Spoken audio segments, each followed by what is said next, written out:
पुरुषार्थ कैसा होना चाहिए। हमारी दादी जानकी तो ये कहती थी कि आप पुरुषार्थी नहीं हो। अभी जो वर्तमान समय चल रहा है वो पुरुषार्थ का नहीं, लेकिन सेकंड में अशरीरी बनने का होना चाहिए। सेकंड में बाबा कहा और अपने को आत्मा समझे और अशरीरी हो गए। तो ये बीच बीच में अभी प्रैक्टिस बहुत जरूरी है। कौन सी प्रैक्टिस? कि मैं आत्मा अशरीरी, एक सेकंड में बाबा के साथ जुड़ जाना। पुरुषार्थी का मतलब है कि अभी हम कर रहे हैं, अभी हम तो पुरुषार्थी हैं, अभी तो हमसे गलतियां होती रहती हैं। तो बाबा अभी हमारा ये रूप देखना नहीं चाहते। बाबा हम सभी बच्चों से यही आश रखते हैं कि एक एक बच्चा बाप को प्रत्यक्ष करे। यही चाहता है ना बाबा। तो इसलिए जो बाप की आशा है कि एक एक बच्चा अपने चेहरे से व चलन से बाप को प्रत्यक्ष करे। तो अभी हमें अपने ऊपर सिर्फ विशेष अटेंशन देना है कि मेरे द्वारा किसी भी प्रकार की कोई भी भूल ना हो। किसी को संकल्प में भी कोई हमें ये नहीं कहना है ये ऐसा है, ये वैसा है। सबको दुआएं देनी है ना। दाता बनना है ना। दाता का क्या काम होता है? हर एक को दुआएं देना। कोई कैसी भी आत्मा है तो भी उसको क्या देना है? दुआएं देनी है। क्योंकि जितना जितना हमारा दुआओं का खाता भरपूर होगा ना, उतना ही हम बहुत जल्दी से जल्दी आगे बढ़ेंगे। और हिसाब किताब भी अगर हमने कुछ बनाया है तो वो इसी जन्म में हमारा चुकतू भी हो जाएगा। अभी हम ब्रजमोहन भाई साहब से मिलने गए थे अहमदाबाद में, तो भाई साहब ने एक ही बात कही कि अभी हमारा ये ब्राह्मण जो जन्म है वो अभी पूरा हो रहा है। वो तो कह रहे थे हो गया।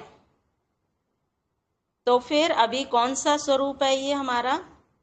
फरिश्ता स्वरूप। हर एक बच्चा जो है वो फरिश्ता स्वरूप दिखाई देना चाहिए।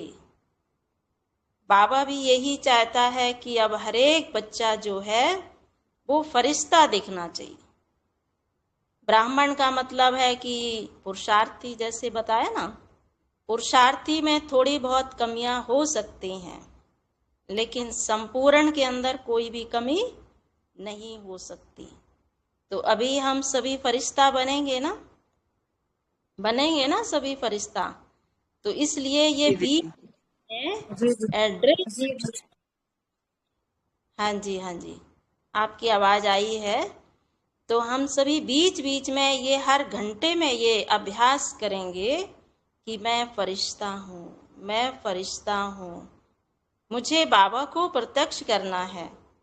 मुझे किसी आत्मा को नहीं देखना है कि वो क्या कर रहा है, कि वो क्या कर रहा है, कौन आ रहा है, कौन जा रहा है, कौन क्या कर रहा है।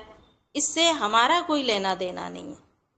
हमारा तो सिर्फ काम है कि बाप को प्रत्यक्ष करना है, क्योंकि बाबा ने हमें ये होमवर्क दिया है, ताकि बाबा ये ना कहे कि बच्चे तुमने तो हमारा कहना माना ही नहीं। अगर हम उस समय कहेंगे बाबा हमें तो फलानी आत्मा बहुत डिस्टर्ब करती रही, हम तो उसी के चक्कर में रहे, तो बाबा ये बात सुनना नहीं चाहेगा। बाबा कहते हैं ना, आपको धर्मराजपुरी क्रॉस नहीं करनी है। करनी है क्या? किसी को नहीं करनी है ना। हमारे सभी जितनी भी दादियां थीं उनका सबका यही संकल्प था कि मुझे धर्मराजपुरी क्रॉस नहीं करनी है। तो इसलिए सारा जो भी हिसाब किताब है हमें यहीं सेटल करना है। और बड़ी खुशी खुशी से वो तभी होगा जब हम हर एक आत्मा को दुआ देंगे। दुआएं देते जाओ, देते जाओ। कभी मन से भी नहीं सोचना कि मैंने इसको दुआ दी, इसने तो हमें दी नहीं। मैंने तो इसके लिए इतना कुछ किया, इसने तो कुछ किया ही नहीं। तो ये सारी चीजें जो है ना हमें बोझ बना देती। तो जितना हम ये सब चीजें करेंगे, दुआएं देंगे, उतना हम हल्के रहेंगे, और हल्के रहेंगे तो फरिश्ता जल्दी बन जाएंगे। ठीक है ना? ठीक है। बाकी तो आपकी दीदी आपको भरपूर रखती ही है।